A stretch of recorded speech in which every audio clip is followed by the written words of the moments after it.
Frisia freedom. A freedom of the Frisians was the absence of feudalism and serfdom in Frisia, the area that was originally inhabited by the Frisians. Historical Frisia included the modern provinces of Friesland and Groningen, and the area of West Friesland, in the Netherlands, and East Friesland in Germany.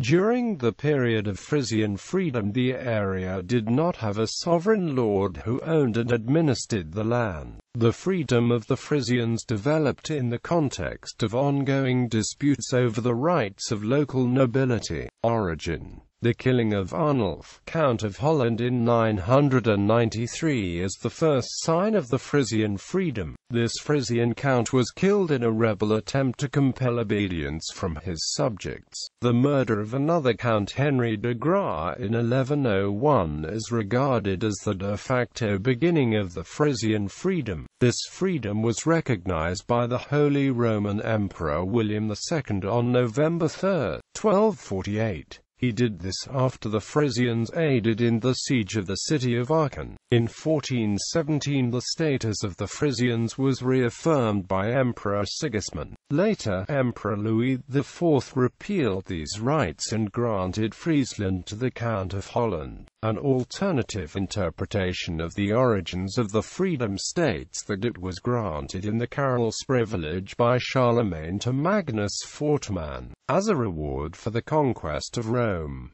Various sources have reported the existence of the Karol's privilege or Magnuskerren. The original has been lost, although according to some it was inscribed on a wall of a church which could be either at Almenum, Furwald or Aldeborn. In 1319, more than 500 years after the death of Charlemagne, a copy was entered in the register of William III of Holland. Some historians consider the Karol's privilege an invention from subsequent times and believe that all copies that have been found are forgeries. Regardless of the origins of the Frisian freedom, for the 10th century to the beginning of the 16th century, Frisia went through a unique period of development, almost entirely lacking the feudal structure introduced by Charlemagne. Content: the absence of a manorial authority meant that there existed no central administration. It also lacked any central legal or judicial system. In order to provide a systematic legal system, local leaders attempted to agree and apply rules to the entire region of Frisia. Legal and political delegates from various regions came to meetings at the Opstalboom in Aurich. Later those meetings were also held in Groningen. In addition to the arrangements of the Opstalboom, an attempt was tried to resort to the old law as it was recorded in the 1724 Landrechten, Curen lex Frisianum. Even after a uniform legal system had been agreed on, the region's lack of central administration meant that there was no way to clarify the content of the law, and the enforcement of the law was left up to individual communities.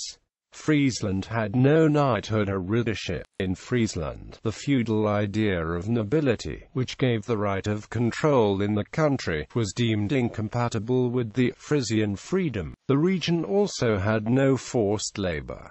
Some nobles still had a major influence in the region due to the great land ownership. The right to vote in local matters was based on the ownership of land, in which a person owning one unit of land received the right to have one vote.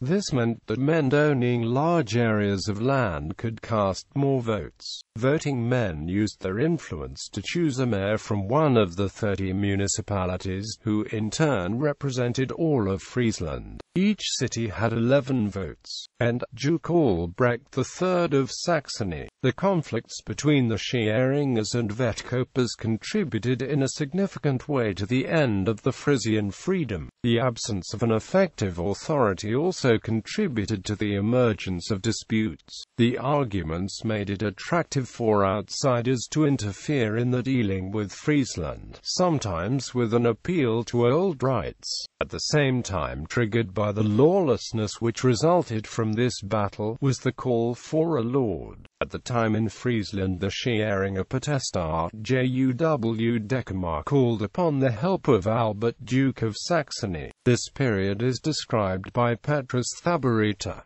The Frisian freedom disappeared in the other Frisian areas at different times. In West Friesland the freedom ended earlier with the conquest by the Counts of Holland. In the Frisian region in Groningen, the power vacuum in the course of the 14th and 15th centuries was filled by the city of Groningen. The city agreed various treaties with its environs, which was for the establishment of a court which had jurisdiction to rule and to take appeals. By the power of the city it was also able to fulfill these statements to monitor. The city was also presented as a strongly Frisian town, and as a champion of the Frisian freedom. After seeing the power of Albert of Saxony in Friesland, the city was forced to seek aid from a foreign noble. After a short period in which Charles, Duke of Guelders, was finally adopted as Lord, Charles V annexed the city and its region to his empire. Charles has appealed to the old rights of the Bishop of Utrecht. In East Friesland the Frisian freedom ended in the mid-15th century with the rise of the House of Saxe.